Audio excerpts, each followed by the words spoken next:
জয় মা রক্ষাকালী। মধ্যশহরের শাহাপুর গ্রামে আজ মা রক্ষাকালী পুজো। মা রক্ষাকালীকে দু জায়গায় পুজো করা হয়।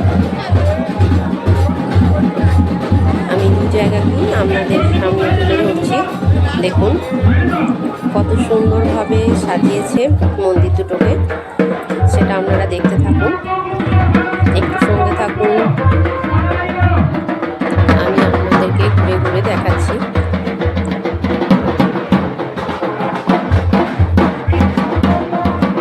দেখুন কত সুন্দরভাবে সাজিয়েছে,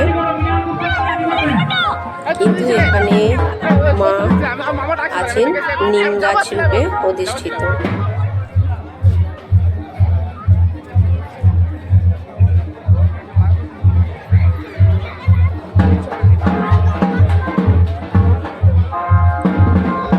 আমরা এবার চলে যাব পরের মন্দিরে। দেখুন চলে এসেছি। এখানেও সুন্দরভাবে ফুল দিয়ে সাজানো হয়েছে। দেখুন কত সুন্দরভাবে সাজিয়েছে।